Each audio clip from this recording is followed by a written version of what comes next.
Get ready to rock radio. Hi, Dave. Oh, hi. I realised, Joe, it's roughly almost exactly 12 months since we last spoke, and that was in June last year when you were recording your current album. That's right. We were in Santorini. Yes, and I was very jealous actually, but it was obviously not really. It was a working thing for you, wasn't it? It was a lot of hard work. Yeah, it was a 5-week vacation for some, and it was a lot of work for others, and some of them kind of split the difference. You remember it was a bad line there because you're on an island. Oh yeah, we were lucky we had electricity. Yeah, I mean quite a marvelous place to record, I would have thought, really. It was a great experience. I mean, we had again, it was in some cases it was paradise, and then in some cases it was a sobering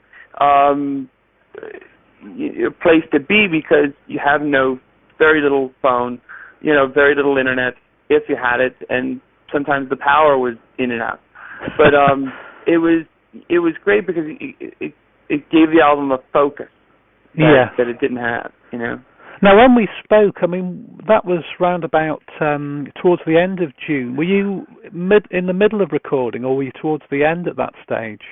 I was actually about done writing, and we were about to start recording. Ah, so it was quite a sort of crucial, really quite a focused time for you, wasn't it then, really? Yeah. Yeah. Now, Joe, the album's been out for a couple of months now, and you've got the benefit of hindsight, distance from the recording. You're not right on top of it. You've got a degree of objectivity, and of course you've had the feedback from the reviews in the press. I mean, how do you feel about the album now that it's been out for a while? I very rarely listen to albums that I make after they're done. I look at the records are snapshots of a place and time. In this case, it was in June of 2009, and I think the record's been reviewed very favorably over the course of the last 4 or 5 months, and the fan reaction's been really good to it. And quite frankly, that's the only thing I really care about. Yes. And so, to me, I think, that particular record was a different record than John Henry, and it was a different record than Slow Gin and everything else. And that's the only thing I really wanted to accomplish, was the fact that you don't repeat yourself, and you keep challenging not only yourself but the listener, with stuff that makes sense. I'm very happy with the record, and I'm very proud of that one. I think it's also Anton Fig's favorite one that we've done, so that means anything. Now, of course, one of the features of this album is you were working with, I assume they were local musicians, but there's a couple of great tracks. In fact, one of our favourites is Quarryman's Lament, where you've mixed that folky element with your playing. Now, is that something you might do again in the future? I think we absolutely will. Will it be Greek musicians? Probably not, because we've done that. But I think every time you add different elements of worldly music to some tracks, I think it gives it a real nice, depth and dimension to it. I also think that it does boil down to just the song, and it has to make sense. You can't just put a whole bunch of xylophones and flutes and tablas on a song that has no call for it, and then call it world music. It's not. No. So as long as it suits the song and it makes sense in the grand scheme of things, I'm totally into it. Get ready to rock radio. Music you want to hear. Now, we mentioned, of course, when we spoke last year that it was something of a landmark year for you with, again, almost 12 months to the day, we had the Albert Hall gig. Now, this year you've had the Breakthrough Artist Award in the Classic Rock magazine. You're touring constantly now. You've had the new album out. I mean, you're like, for my generation, really, and, you can probably gather I'm in the 50s now, you're like one of the modern superstars of guitar. Thanks. Yeah, well, you are. I mean, and I think people are recognising that, even if they were perhaps slow to pick up on that, over the years. And I'm just fascinated to know how you regard this, what you might call a breakthrough, because, I mean, I think it's more difficult these days than it perhaps even was 5 or 6 years ago. It's incredible to see where, from where you've come. And I was just wondering if you could go back to the early days of your career And what was your objective? Because I know you started playing the guitar, if you like, publicly at quite an early age. I mean, you were playing in your early teens, weren't you? Yeah, I mean, we've the interesting thing about my career path is everything has happened for a reason. It's been like the ultimate tortoise and the hare, kind of analogy. It's been one of those things where we slowly, just record after record, show after show, and we've kind of slowly built it up. And there wasn't that one moment where I went from obscurity to worldwide fame. And I think for me, it's like we've always tried to make music for the right reasons, just stuff we like, unapologetically, and hopefully people will come out to the gigs. And I think it's been that kind of approach that's really helped us. There's a lot of great guitar players out there now. I mean, there's tons of them, and they're getting younger and younger. Either that, or I'm getting older and older, and they're staying the same. I can't figure probably it a bit of that as well, isn't it? Really. You're like, I'm 18. Hi, I'm 17. Hi, I'm 20. I'm like, well, Jesus, I'm 33, and I'm going, dude. Don't you people age? I do. Every lap around the sun, I get 1 year older. But so to me, it's like I'm really encouraged by what I'm seeing, because there are a bunch of young kids starting to play now, and they are playing rooted music. They're playing blues. They're playing rock. They're playing an amalgamation of the two. So I really, that's very encouraging. And I'm glad to have been a very, very small part of that resurgence. Oh, I'm sure you've been an inspiration, Joe, yeah. Now, did you have a sort of mentor figure when you started out, or have you continued to have a mentor figure? Do you think that's important for musicians generally, to have someone who's spurring you on and encouraging you and, Yeah. My father was a big mentor. He was the one that always encouraged, but was always he's always very honest about the playing, and he never sugarcoated anything, but he was also very encouraging at the same time. Still is. Yes. B.B. King, I've kind of modeled my whole career after. Oh. Going, here's a guy been at the top of his game for 60 years. Is able to go out and play big venues. Arguably, are they the massive stadiums? No, but he always kept it he always played it conservatively and always filled the rooms that he played. And has made a very good living just doing that, playing to his core fan base, and then watching that fan base pass it down to the second generation, and then watching that fan base pass it down to a third generation. So in his shows, you see mom and dad, grandma and grandpa, son and daughter. It's amazing, isn't it? Yeah. And it's an amazing sight to see. And his music has touched each generation in a different way, but he's put in the work and he's reaping the benefits to it. Career that I'd like to have. Oh, yeah. And it must have been great featuring him on the current album as well, on the track Nightlife. Yeah, I mean, 20 years I've known the man, and I've never asked him for anything. After Mr. Clapton showed up at the Albert Hall, I was kind of on a roll, and I had a bit of a confidence boost, a B12 shot of confidence. And I happened to run into BB in Rotterdam when we played North Sea Jazz, and I was sitting on his bus for like an hour, and we're just, talking as we've done. We're always asking us about girls and more stuff about girls, and he's a guy. And I just happened to say, I'm doing a new album in Santorini, and if I sent you a track, would you, noodle about on it, just put your noodly bits on.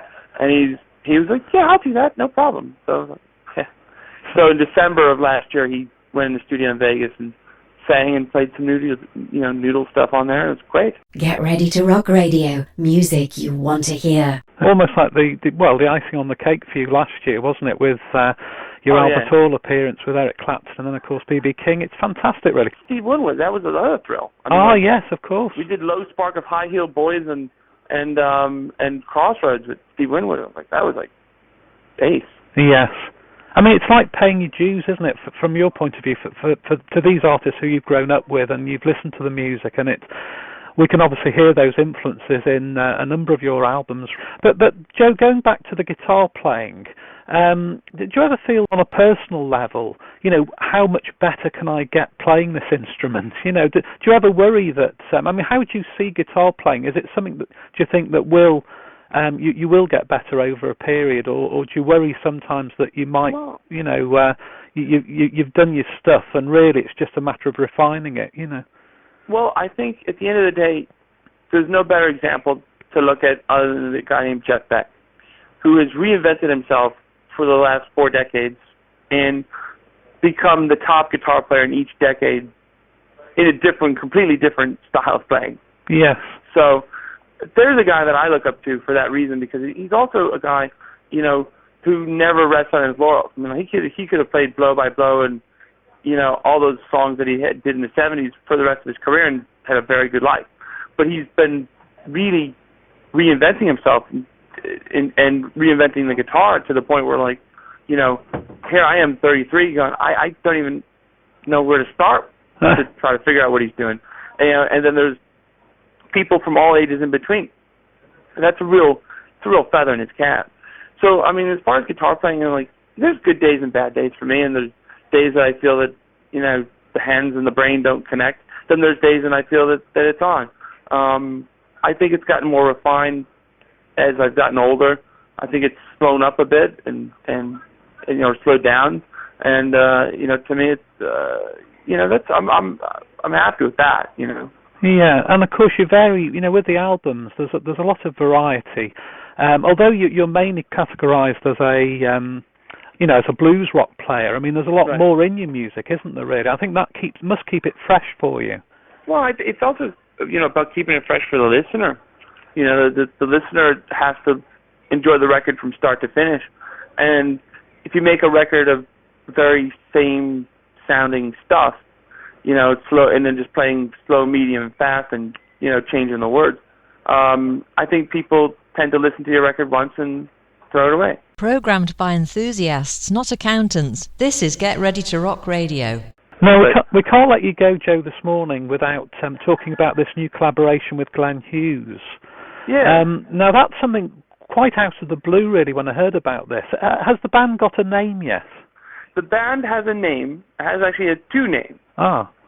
But I can't tell you what the 2 names are until we have this thing, until the U.S. Trademark Office tells me I can. Ah, right. So it's got to be cleared, really, hasn't it? Musically, this is quite fascinating. How did this arrangement come about? I mean, how did you get involved in the first place? I've known Glenn for about 3 years. I've known Jason for 5. Yeah. He played on a record called You and Me. And basically that was the start of it. And Derek Shirini I've known for about a year. Right. And he's a friend of Kevin Shirley's. And we all kind of swished this around. And it seemed to make sense. And for me, it's such a departure for my day job that I have a blast doing it. Talking about the keeping things fresh for yourself, is that one of the reasons? Does this allow you to do something you can't really do in the solo job, Joe, Well, it's a bit more rock. I mean, certainly more rock. And, I don't do the heavy lifting on the vocal.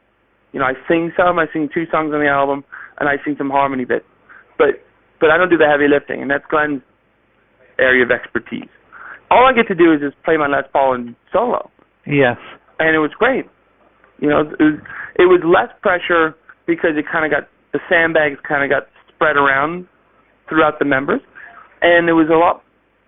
It was a lot of fun, in the sense that it was very liberating, because I was just to plug it into a couple Marshalls and play rock guitar, and that was my job. Yes. You probably felt perhaps there's not so much pressure on, because I suppose when you go out with I know you do go out with a band, but it's very much the spotlight's on you, isn't it, really? Yeah. So that must be great. And is it allowing you to play more rocky stuff? Is that what you're saying, really? Yeah. I mean, you probably wouldn't recognize some of my playing on the record. I mean, it's if you're going, wow, that's, not what I expected him to do. Well, this sounds exciting. I mean, people are bound to compare it now with Chicken Foot, aren't they? Even if they haven't heard it. Vultures and every other super band. Again, my whole thing is with the band is nobody wants to listen to a band. I don't care who's in it. Who's made a bad record.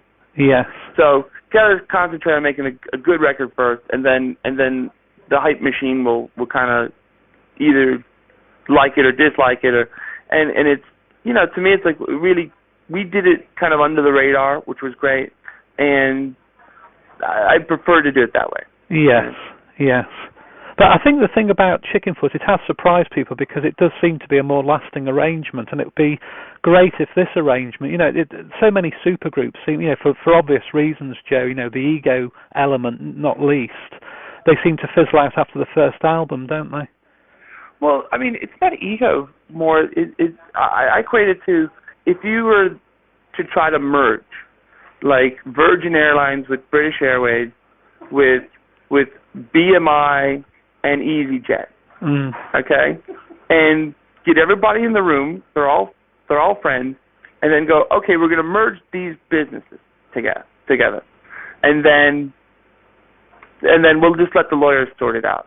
Don't you think it would be like massively difficult? Yes, yes. And that's inherently what the problem is with the supergroup.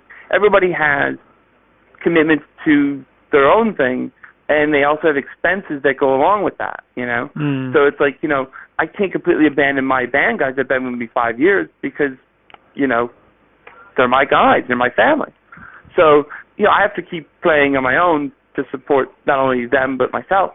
And again, it's just complicated to get everybody's schedule on the same page, and it's also very complicated to basically, merge all these different factions.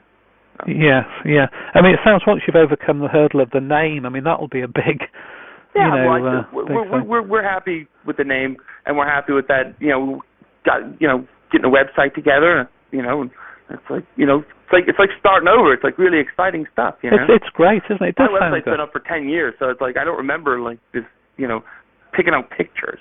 Yes. No, it's all good stuff. Now, what about the progress on the album? I mean, when is it scheduled for release? Album's done. It's mastered. Bob Ludwig mastered it, and Bob, the great Bob Ludwig, who did Black Rock for us. Yeah, it's done, and it came out great. Not a bonus track because we used all the tracks we had. And is it all original material? All original except for Medusa. I will let you know that we do Medusa from Trap Beats. Right. Which is my favorite song, and I got to play Mel Galley's guitar. The original guitar I played Medusa, I played it on the remake. Oh, how cool is that? Well, that's great, isn't it? Yeah. Yeah. It is great for you, I think, because it is such a contrast, isn't it? That's the main thing, and it's hopefully some live dates will follow from this, won't they? Yeah, I mean, well, we're planning on doing some live shows maybe at the end of this year and certainly next year, and I think it's gonna be great, and it's quite a motley crew. Oh, I think that name's taken too. Well, we'll get around. It would have been a good one though, Joe. Yeah. Who would have thought Let's Zepp Again was taken? You're probably becoming an expert now on band names, aren't you? Really? Oh my God! Yeah. Well, I read the same article about the Crooked Vultures. They finally went through about 10 different permutations, and they said, let's just pick 3 words that have nothing to do with each other and see if that sticks. And that's how they got the name. Yes. Because they couldn't get clearances. They couldn't get trademarks. No, this is this. No. Now, let's just conclude, because you've been in Scandinavia. You're now I assume you're in London now, aren't you? I'm in London, yeah. Preparing for your gig at the Hammersmith Apollo. Yeah. The Hammersmith Odeon. Oh, sorry, the Odeon, yeah. We're gonna call it by its original name. Good. We're going back old school tomorrow. Oh, well, this is good, isn't it? I mean, this is a place that it's got so many, like the Albert Hall, isn't it? Really, it's basically the Hallowed Halls. Exactly. you gotta think. I mean, Mata Hoople's legacy there, Whitesnake's legacy. It is David Bowie and everybody's played there, and it's the more rock side of what the Albert Hall is to classical music and Clapton and the Cream. This is where all the iconic rock bands played. Yes, that'll be great. Now, Scandinavia, was that good? Because you played dates in. You've come back from Norway, haven't you? We sold out every gig. I couldn't believe it. We sold out Stockholm. That's why we had to reschedule these interviews for today, because of the ash cloud. I couldn't get back here and into Stockholm in time. We sold out every gig. Helsinki and Estonia. It's the first time in Tallinn. It was great. It suddenly started happening for you in Scandinavia. Well, we've always had a good traction up in up in Scandinavia, where our first time in we were doing 400, 500, 600 people, and they were familiar with our music. But we never were able, only until the last couple of years were we able to get into 1,500, 2,500 seats, which was great, And it's so funny to watch people sing lyrics in a language not their own. Really touching, because they're singing this melody in the song and these lyrics, and they don't speak the language. Now you're going to you're continuing from your dates in the UK. It's only a short tour really, and then you're going to Europe, and of course you're playing the Montreux Jazz Festival, aren't you, in July? We play in Montreux, and then we're back here for High Voltage. For High Voltage, that's right. So you've got a busy summer ahead, yeah. Well, this is mostly, we're doing more festivals, and we're doing 3 shows as support in France for ZZ Top, and I'm so looking forward to that. The only thing I can't play is my version of Just Got Paid. So, the summertime is mixed. It's like some headline and some festivals, and so it's fun. Oh, it's good. Well, look, Joe, thanks for talking to us today, and we're on the eve, actually, of your London dates at the Hammersmith Odeon, and, we'll look forward to talking to you again and catching up perhaps as the band project progresses. I mean, I'm sure there'll be a lot of interest in that, but it shouldn't deflect from your own solo thing, because obviously we've been so impressed with the current album, and I'm sure you'll be promoting that in the coming months as well. I think people really enjoy the band thing as well. They're not mutually exclusive. Look, Joe, all the best for these dates in the UK and in the coming months, and hope to catch up with you again soon. Cheers, man.